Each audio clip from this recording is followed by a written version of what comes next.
Irmãos, vamos abrir nossas Bíblias no Evangelho de João, no capítulo 7, do verso 37 ao 39. E depois vamos ler no mesmo Evangelho de João, capítulo 16, do verso 5 ao 14.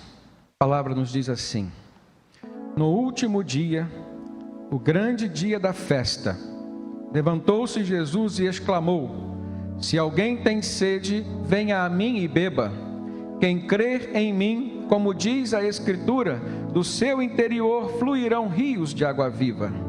Isto ele disse com respeito ao Espírito que haviam de receber os que nele crescem, pois o Espírito Santo até aquele momento não fora dado, porque Jesus não havia sido ainda glorificado.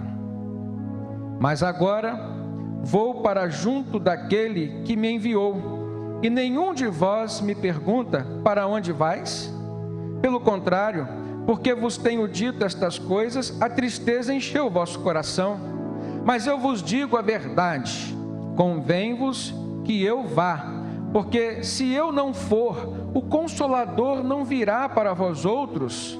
Se porém eu for, eu vô-lo enviarei. Quando ele vier, convencerá o mundo do pecado, da justiça e do juízo. Do pecado, porque não crê em mim. Da justiça, porque vou para o Pai e não me vereis mais. Do juízo, porque o príncipe deste mundo já está julgado. Tenho ainda muito que vos dizer, mas vós não o podeis suportar agora. Quando vier, porém, o Espírito da verdade, ele vos guiará a toda a verdade, porque não falará por si mesmo, mas dirá tudo o que tiver ouvido e vos anunciará as coisas que hão de vir. Ele me glorificará, porque há de receber do que é meu e vô-lo-á de anunciar. Queridos, Jesus estava na festa dos tabernáculos e diz o texto que no último dia da festa, ele se levantou em público quando via as pessoas, e diga-se de passagem, era no último dia dessa festa que as pessoas levavam água de um tanque até o templo para a purificação e para o sacrifício. Então ele disse assim: se alguém tem sede, venha a mim e beba. Quem crê em mim, como diz a Escritura, do seu interior fluirão rios de água viva. E isto o Senhor Jesus estava dizendo, se referindo ao Espírito Santo que eles haviam de receber. Não haviam ainda recebido, porque o Senhor Jesus não havia glorificado, ou seja, Jesus não havia subido à cruz, não havia vencido a morte, não havia ressuscitado e não havia ido ainda aos céus. Mas Jesus deixou claro quando disse que o Espírito Santo haveria de ser dado a todo que cresce em Jesus. E depois, no capítulo 16 de João, Jesus vem dizer: eu vos digo a verdade, convém que eu vá, porque se eu não for, o Consolador não virá para vós outros. Jesus estava falando do Espírito Santo. E não existe, irmão, salvação que não seja por meio do Senhor Jesus, mas ele nos disse, nos declarou que o Espírito Santo é a garantia da salvação, porque ele age na vida do cristão, desde o início da sua conversão até a sua glorificação. O nome traduzido do grego para o português, que na Bíblia tem lá como Espírito Santo, é a palavra Paráclitos, que significa consolador, auxiliador. Em algumas versões nós encontramos a tradução como conselheiro. Essa palavra era formada por dois radicais: para, que significa ao lado de, e kletos, que significa chamado. Então, quando o nome dado ao Espírito Santo, na língua original do Novo Testamento grego, que foi Paráclitos, a ideia que se passou, e foi Jesus quem nos deu esta ideia, esse sentimento, esse significado, é que o Espírito Santo é Deus sendo chamado para estar ao nosso lado, para caminhar conosco, para viver conosco todos os momentos das nossas vidas. Agora fica uma pergunta a todos nós. Naquela festa dos tabernáculos, em que se comemorava a libertação do povo de Deus, desde o tempo em que eles estavam no Egito e o Senhor os fez sair daquela terra de opressão, de escravidão, e peregrinar por um deserto onde eles habitavam em cabanas. O que fez Jesus dizer: quem tem sede, venha a mim e beba? Em primeiro lugar, porque naquele último dia as pessoas levavam água até o templo, e a água tinha um simbolismo de purificação de pecados. E Jesus via que muitas pessoas estavam fazendo aquele ritual simplesmente como um ritual. E nós sabemos que ritual não muda a vida de ninguém. Ritual é religiosidade. Assim como nos dias de hoje, algumas pessoas querem viver uma vida de aproximação com Deus, mas presas a rituais, presas a tradições, presas a gestos tão somente. Naqueles dias do Senhor Jesus isso já acontecia. E ele vinha dizer: olha, vocês estão diante daquele que é o único que pode purificar pecados, e vocês ainda estão presos com águas, com rituais de sacrifício, de purificação. Então, se vocês têm sede, de fato, venham a mim e bebam, porque do seu interior fluirão rios de água viva. Jesus estava falando de uma verdadeira e genuína transformação. Queridos, John Stott disse que ninguém quer ser um cristão frio, intelectual, sem alegria e sem frutos, e só o Espírito Santo na vida do crente é que pode lhe proporcionar essas experiências. Então a grande realidade é que todos nós trazemos conosco algum tipo de sede. O salmista diz no Salmo 42 que assim como a corça tem sede ou anseia por águas, a minha alma tem sede de ti, ó Deus. No verso 2 ele diz: a minha alma tem sede de Deus, do Deus vivo. E ele clama assim: quando que eu irei e me verei perante a face do meu Deus? Então existem muitos tipos de sede que nós trazemos na nossa vida hoje. Eu tenho certeza que talvez eu esteja falando para alguém que anda sedento de uma mudança na sua vida emocional. Tenho certeza que pode ter alguém aqui sedento por uma transformação dentro do seu lar. Eu tenho certeza que pode ter alguém aqui que veio em busca de uma transformação, de uma renovação espiritual, a ponto de poder perceber o Espírito Santo agindo na sua vida, a ponto de poder ter a certeza da companhia de Deus ao seu lado. E às vezes nós passamos por dificuldades, por lutas, e infelizmente nem em todas elas nós caminhamos com a certeza de que Deus está conosco. E o que nos dá essa certeza? O que traz a mim, o que traz a você a certeza de que Deus está contigo nesta fase da sua vida, que está sendo tão difícil de atravessar? Nosso testemunho, que vem dos frutos do Espírito Santo, podem, na verdade, endossar a presença de Deus ao nosso lado. E um dos frutos do Espírito Santo, ou o fruto do Espírito Santo, se manifesta na nossa vida de uma maneira como, por exemplo, a paciência, a longanimidade, a mansidão, o domínio próprio. Ou talvez a situação que você esteja vivendo hoje exige de você amor. O fruto do Espírito é o amor. Talvez você esteja precisando de paz. A Bíblia diz que o fruto do Espírito também é paz. É bondade, benignidade. E tudo isso, irmãos, serve como prova da presença do Espírito Santo na nossa vida, que nos dá a certeza de que, embora estejamos passando por dificuldades, ou possamos estar passando por dificuldades, mas a presença de Deus será constante em nós. O Espírito Santo, na Bíblia, ele traz consigo algumas funções dadas por Deus. Em primeiro lugar, é importante dizer que o Espírito Santo é Deus. Nós cantamos aqui no louvor, os três são um: Deus Pai, Deus Filho e Deus Espírito Santo.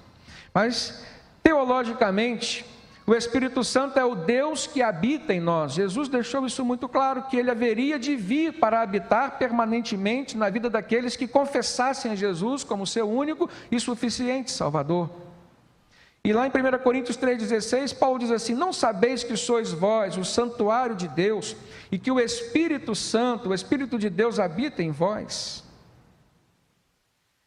Então, quando o Espírito Santo habita a nossa vida, nós podemos experimentar um fenômeno chamado iluminação. E o que quer dizer iluminação? É um processo pelo qual o Espírito Santo trabalha na nossa mente, nos capacitando para ouvir, para compreender as profundezas de Deus, ou seja, aquilo que é a mensagem de Deus para nós.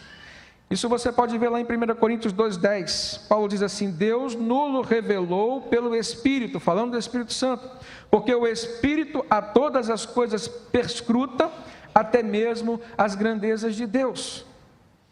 Então, se nós estamos precisando, e sempre precisamos, irmãos, preste atenção nisso, sermos trabalhados por Deus, sermos transformados, nós precisamos caminhar segundo a vontade e a direção do Espírito Santo para a nossa vida.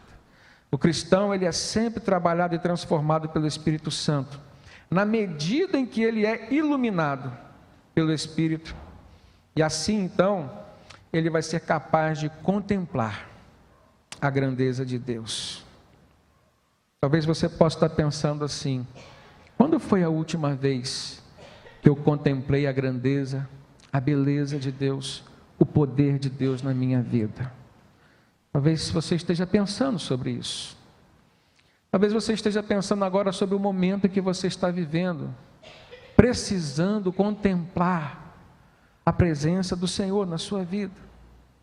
Aí em 2 Coríntios 3,18, o apóstolo Paulo diz assim: mas todos nós, com o rosto descoberto, refletindo como um espelho a glória do Senhor, nós somos transformados de glória em glória, na mesma imagem, como pelo Espírito do Senhor. Então a iluminação do Espírito Santo, ela permite que o cristão veja a imagem de Cristo Jesus. Mas como que nós podemos ver a imagem de Cristo Jesus? A Bíblia, irmãos, ele é o verbo vivo, a Bíblia é a palavra de Deus.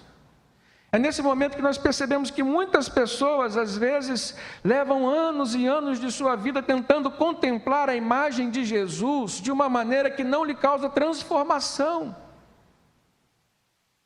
Preste atenção nisso, talvez você seja ou tenha sido uma pessoa assim, que passou anos da sua vida tentando se relacionar com um Deus, com um Jesus, que na verdade nunca transformou a sua vida, nunca te acrescentou nada, pela forma como você o buscou. Mas quando nós buscamos a Deus pela palavra, e aí o Espírito Santo tem esse poder de fazer com que nós, ao lermos a Bíblia, possamos compreender, ou seja, sermos iluminados, e sentirmos a presença de Deus ali. Quem aqui nunca teve uma resposta poderosa de Deus ao ler a palavra?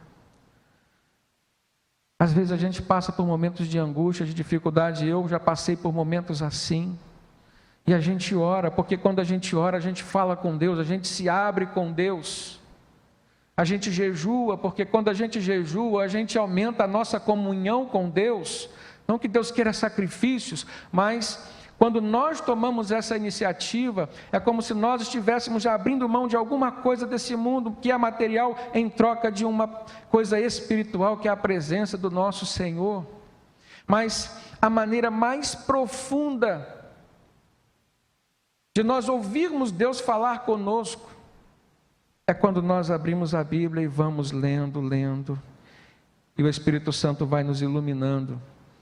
E de repente nós nos deparamos com aquele texto que fala ao profundo do nosso coração para o momento que nós estamos vivendo. É exatamente aquela palavra que você precisava ouvir. Então, para isso existe a iluminação, que é uma tarefa dada por Deus ao Espírito Santo. Ele nos ilumina hoje, irmãos, mas ele inspirou todas as Escrituras Sagradas. Ele revelou a própria palavra através de Jesus. E ele continua falando a palavra de Deus através da iluminação aos nossos corações, às nossas mentes hoje. A segunda missão que Deus deu ao Espírito Santo é o convencimento do homem com relação ao seu pecado. Mas por que isso? Por que o Espírito Santo nos convence do pecado? Muitas vezes nós estamos pecando enganadamente.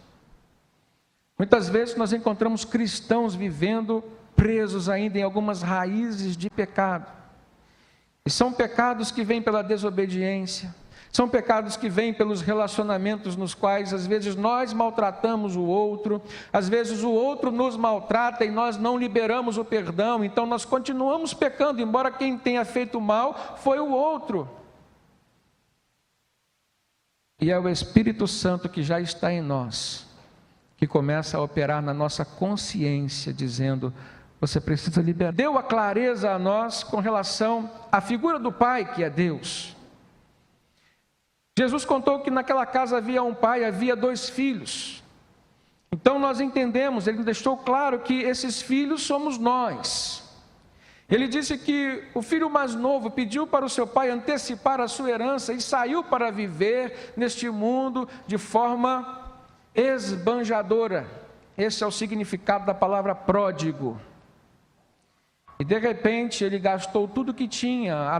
Na parábola que Jesus contou, aquele jovem, saindo da sua casa, foi para um outro lugar, uma outra terra distante, conviveu com outros tipos de pessoas diferentes daquela com que ele se relacionava antes, experimentou o pecado, experimentou tantas outras coisas, foi para a miséria, porque houve uma crise naquele país, a fome chegou lá, perdeu tudo que ele tinha, ele passou por uma crise emocional quando viu que os seus amigos, que ele pensava que eram amigos, não eram mais, o abandonaram, porque ele não tinha mais com que gastar com eles.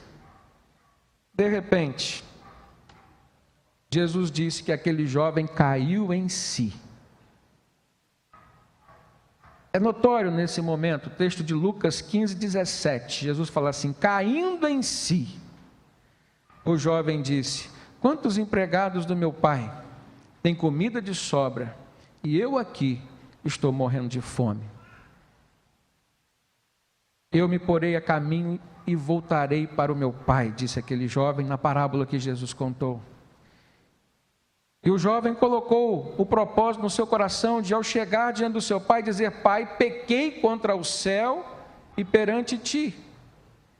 Não sou mais digno de ser chamado teu filho, trata-me como um dos seus empregados.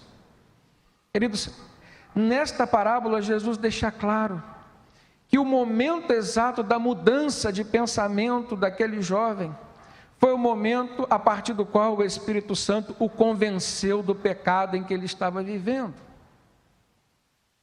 Graças a Deus nós temos o Espírito Santo na nossa vida, que nos convence de que o momento em que nós estamos vivendo, as coisas que nós estamos fazendo, os ambientes que nós estamos frequentando, os relacionamentos com os quais nós nos relacionamos, não tem tido a aprovação de Deus.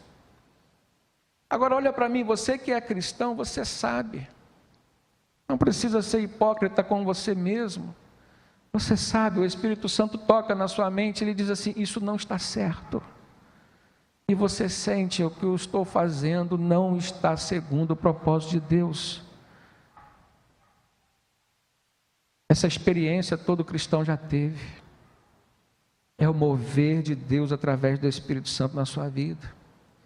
As coisas que não são de Deus, quando estão acontecendo na vida do cristão, elas soam de forma estranha. Soam de forma estranha. Aquele jovem caiu em si. A obra do Espírito Santo faz com que o ser humano caia em si. Faz com que ele tenha essa percepção, esse discernimento claro do seu pecado, através da sabedoria que só Deus, pelo Espírito Santo, pode nos dar. Agora, irmãos, existem momentos que o cristão precisa cair em si, ainda hoje. Talvez haja alguém aqui precisando cair em si com relação ao seu casamento, que está se desfazendo, está se desgastando. É preciso cair em si, por exemplo, quando o consumismo está endividando toda a família. É preciso cair em si quando o coração está se enchendo de amargura, de ódio, de falta de perdão e de outros pecados que nós precisamos estar sempre nos policiando. Agora, existe uma outra obra do Espírito Santo na nossa vida que envolve o processo de confissão. Preste atenção nisso, confissão. A palavra original usada para nos dar a ideia da confissão, ela traz como significado reconhecimento. Isso significa que confessar é o mesmo que reconhecer. Isso é diferente. Talvez você hoje esteja confessando alguns pecados, mas não esteja reconhecendo os seus pecados.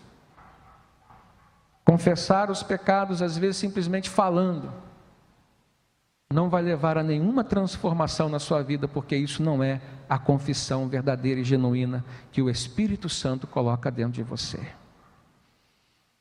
Nós precisamos ceder à vontade do Espírito Santo na nossa vida, de nos fazer confessar para Deus aquilo que temos pecado diante dele e diante das pessoas. Nessa parábola do filho pródigo, o filho saiu com uma determinação de chegar à sua casa e falar para o seu pai, e confessar para o seu pai, que ele pecou diante dos céus e diante dele como pai. Isso tem um poder na nossa vida, irmãos, de trazer transformação, de trazer cura para a nossa alma, para o nosso espírito. 1 João 1,9, o apóstolo nos diz assim: se confessarmos os nossos pecados, Ele é fiel e justo para nos perdoar os pecados e nos purificar de toda a injustiça. Então a confissão, ela tem esse poder dado por Deus através do Espírito Santo, de trazer purificação para a nossa alma, para a nossa vida, para o nosso espírito. Essa é a purificação que Jesus estava se referindo lá no último dia da festa dos tabernáculos, quando disse: se alguém tem sede, venha a mim e beba, e eu lhe darei a água da vida. Eu purificarei de fato o seu interior, eu trarei verdadeira transformação pela ação do Espírito Santo no seu interior. Amados, o apóstolo João, nesse texto que nós lemos, capítulo 16, ele explica a ação do Espírito Santo, pelo menos em 3 dimensões da nossa vida. João 16, a partir do verso 7, você pode ler comigo novamente na sua Bíblia. Ele diz assim: mas eu lhes afirmo que é para o bem de vocês que eu vou, Jesus falando, porque se eu não for o Consolador, o Espírito Santo não virá para vocês. Mas se eu for, eu o enviarei, e quando ele vier, preste atenção, ele convencerá o homem, convencerá o mundo do pecado, da justiça e do juízo. E aí Jesus explica, no verso 9, dizendo: do pecado, porque os homens não creem em mim; da justiça, porque eu vou para o Pai e vocês não me verão mais; e do juízo, porque o príncipe deste mundo já está condenado, ou seja, já foi julgado. Então, em primeiro lugar, ele convence o cristão do pecado, porque Jesus disse: eles não creem em mim. A incredulidade é o pecado que não permite salvação na vida do homem. Pare e pense. Outros pecados podem acontecer, inclusive na vida daqueles que já foram salvos. A palavra de Deus diz que todos pecaram e destituídos, separados estão da glória de Deus. E nós entendemos que enquanto estivermos nesse corpo carnal, pecaminoso, nós poderemos ser vítimas do pecado, até que um dia nós receberemos um corpo glorificado, com o qual nós iremos para os céus. E esses pecados têm perdão. Mas a incredulidade é um pecado que primeiro, ele não permite a sua conversão. Jesus disse que nós só nos convertemos quando cremos nele como Filho de Deus. Jesus disse que é só no ato da nossa conversão que ele nos dá o Espírito Santo, e é o Espírito Santo que nos sela para a vida eterna nos céus, ou seja, é o selo da nossa salvação. Então a incredulidade, ela é capaz de nos negar a salvação. E é por isso que esta obra do Espírito Santo vem sobre a vida do homem. E ela, no ato da sua conversão, ela faz com que ele creia. Ele creia que ele é um pecador. E que ele, por ser pecador, precisa acertar as suas contas com Deus. E que o único que tem poder para acertar suas contas com Deus é o próprio Filho de Deus.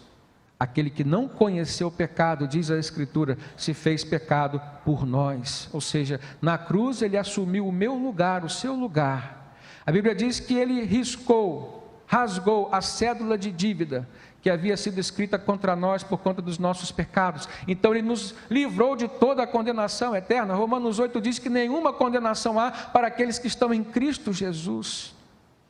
E você só se convence disso por meio da ação do Espírito Santo na sua vida. Eu quero deixar para você um ensinamento muito importante, prático. Talvez você esteja orando pela conversão de alguém. E pode orar, continue orando. Peça a Deus para que o Espírito Santo venha agir na sua vida, na vida daquela pessoa por quem você tem orado, tem pedido a conversão. Porque esse vai ser o início de todo o processo de salvação na vida daquela pessoa. Deus deixa por conta do nosso livre-arbítrio, mas Ele pode agir porque Ele é soberano, e pela sua soberania e graça, Ele pode atender a oração de um justo. Tiago diz que a oração do justo pode ir muito em seus efeitos. Então Ele pode ouvir a sua oração de intercessão pela salvação de alguém, e fazer com que o Espírito Santo vá ao encontro dessa pessoa, trabalhe na sua vida, o conduza a uma posição, a uma situação na qual ele vai reconhecer que depende da pessoa do Senhor Jesus para perdoar os seus pecados. A segunda dimensão que o apóstolo João nos mostra, nos explica acerca da ação do Espírito Santo, é que ele convence o homem da justiça. E Jesus diz assim, ele convence da justiça porque eu vou para o Pai e vocês não me verão mais. Isso significa que Jesus morreu em nosso lugar, ele ressuscitou, ele foi para os céus. Então a justiça já foi feita através de Jesus, mas nós precisamos ser convencidos disso. Aquilo que era para acontecer conosco, aconteceu em Jesus e com Jesus. E o profeta Isaías já tinha profetizado, o castigo que nos traz a paz estava sobre ele, pelas suas pisaduras nós fomos sarados. Agora, de uma forma prática, quem nos convence disso, ou seja, dessa justiça que já foi aplicada, é o Espírito Santo. Mas ele também nos convence do juízo, que é a terceira dimensão de atuação do Espírito Santo em nós. E Jesus diz, porque o príncipe deste mundo já está condenado, ou seja, já houve o primeiro julgamento. Satanás e seus demônios foram condenados, mas Deus continua sendo juiz, e haverá um outro momento em que Ele há de julgar a todos nós. Haverá o dia, irmãos, do juízo final. O Espírito Santo também nos convence desse juízo.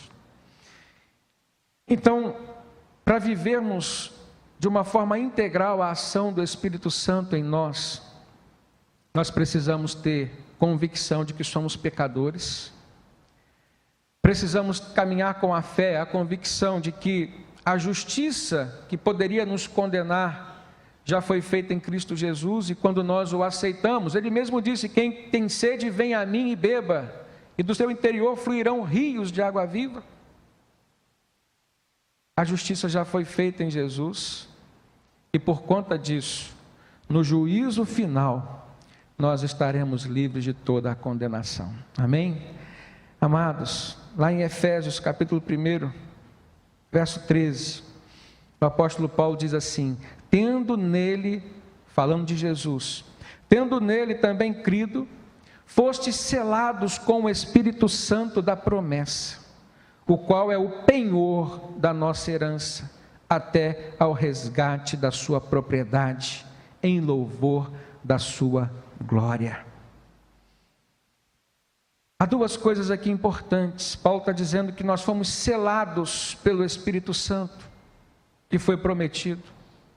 E depois ele diz que o Espírito Santo também é o penhor da nossa herança, até ao resgate da sua propriedade. O que significa a palavra penhor? Eu sei que talvez algumas pessoas tenham até passado dificuldade e quando ouvem essa palavra penhor, lembram do dia em que foram até o banco, penhoraram as suas joias, pegaram algum dinheiro para saldar algumas dívidas, sair de um aperto. E quando ouve essa palavra penhor, até sofre uma certa dorzinha por dentro. E lembram de algum bem querido que foi penhorado lá em troca de alguma coisa. Foi guardado lá como garantia de alguma coisa. A palavra penhor significa isso. É você dar alguma coisa em garantia, como garantia de uma obrigação que você assumiu. Então, quando o apóstolo Paulo fala que, através de Cristo Jesus, da nossa fé em Jesus, nós fomos selados com o Espírito Santo da promessa, o qual é o penhor da nossa herança, ou seja, o Espírito Santo é o penhor da nossa herança. Isso nos faz crer que o Espírito Santo também nos foi dado como garantia da nossa salvação. Preste atenção nisso, isso é profundo. Ele é a garantia da sua salvação, da sua vida eterna. É por isso que Ele habita em você, para não permitir que você permaneça no caminho mau, no caminho errado, para te dar condições de vencer toda a tentação. É por isso que o Espírito Santo, o apóstolo João nos diz que, registra a palavra de Jesus dizendo que Ele nos ensina todas as verdades de Deus, porque quando nós estivermos em algum caminho, mesmo que seja por ignorância, o Espírito Santo vai nos mostrar, vai nos falar. João 16, 13, Jesus diz assim: mas quando o Espírito da verdade vier, Ele vos guiará a toda a verdade, não falará de si mesmo, falará apenas o que ouvir e lhes anunciará o que está por vir. Há três conceitos fundamentais aqui, somente nesse versículo. O primeiro deles é que o Espírito Santo não pactua com a mentira. A Bíblia diz que o pai da mentira é o diabo, então essa paternidade não pertence a Deus, não pertence a nós cristãos. O Espírito Santo não age onde houver mentira. Você precisa ser verdadeiro, precisa ser autêntico, as suas palavras precisam ser verdadeiras, a sua vida precisa estar fundamentada na verdade. Ele é o Espírito da verdade. Jesus também disse: eu sou o caminho, eu sou a verdade, eu sou a vida. Jesus também disse: conhecereis a verdade e a verdade vos libertará. Seja verdadeiro consigo mesmo, seja verdadeiro com as pessoas, seja verdadeiro com Deus. Até porque de Deus ninguém pode esconder nada. A Bíblia diz que os olhos do Senhor estão em todo lugar. A Bíblia diz que nada ficará oculto ao Senhor. Que Ele é sabedor de todas as coisas, Ele é onisciente. Aliás, Ele é onipresente também, Ele é onipotente. O segundo conceito que nós vemos aqui nesse versículo é que o Espírito Santo conduz a vida do cristão de modo a desmascarar toda e qualquer mentira. A mentira própria dele e também a mentira dos outros com relação a ele. Ou seja, existe um compromisso de Deus e ele vai ser exercido na sua vida por meio do Espírito Santo.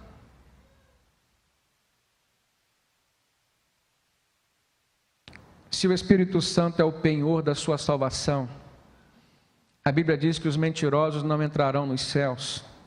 O Espírito Santo vai desmascarar a sua mentira. até mesmo como um processo de amor para a purificação dos seus pecados. No céu não entra mentira, irmãos. No céu não entra mentira. Eu quero dar um exemplo aqui, triste, que aconteceu na igreja do Senhor Jesus. Aliás, naquela igreja que nós chamamos teologicamente de igreja cristã primitiva, mas simplesmente porque ela foi a primeira igreja, viveu os primeiros momentos de igreja.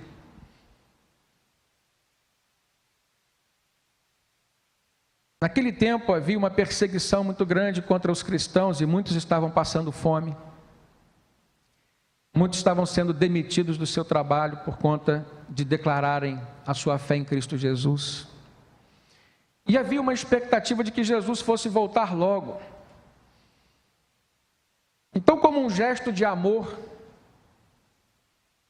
uma questão de lógica, quem tinha sua fazenda estava vendendo e estava distribuindo para os pobres. Não fazia sentido ficar com aquela propriedade, uma vez que Jesus haveria de voltar. E eles traziam o dinheiro para a igreja, para os apóstolos administrarem aquilo, abençoando as pessoas que estavam passando fome, passando necessidade. Só que o pecado da vaidade entrou dentro da igreja, mesmo sendo a igreja cristã primitiva, aquela que o Espírito Santo agia com poder diariamente. E um casal chamado Ananias e Safira acharam bonito, aquele casal achou bonito receber aquele destaque na igreja, no momento em que depositava as suas ofertas, dizendo: olha, nós vendemos a nossa propriedade, está aqui todo o dinheiro para você repartir com os pobres. Eles pensaram, decidiram vender a propriedade deles, mas entraram num acordo de reter uma parte para si e ir ao templo dizer que tudo que eles arrecadaram com a venda da propriedade estavam lá. O problema não foi reter para si uma parte. Aliás, eles nem precisavam vender a propriedade e dar para os pobres. O apóstolo Pedro falou isso. Deus aceita aquilo que nós fazemos com espontaneidade, por amor, por gratidão. Mas quando eles chegaram, aliás, Ananias, chegou diante dos apóstolos, diante da igreja, e entregou aquele dinheiro dizendo que foi tudo que ele arrecadou com a venda da sua fazenda e depositou. Pedro falou com ele: por que ele fez aquilo? Por que ele mentiu para o Espírito Santo? Está lá em Atos capítulo 5. E naquele momento, Ananias morre dentro da igreja, na presença dos apóstolos, na presença dos irmãos. E depois veio a sua esposa, 3 horas depois, e vendo aquele tumulto, aquele burburinho, ela chega e pergunta, ele faz a pergunta para ela: vocês venderam a propriedade por esse valor que Ananias trouxe aqui? Sim, foi esse. Pedro lamentou e profetizou o que haveria de acontecer. O mesmo castigo dado por Deus para o seu esposo, também deu para ela.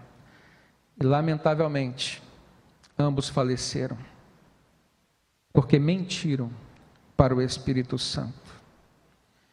Irmãos, vida cristã é algo muito sério.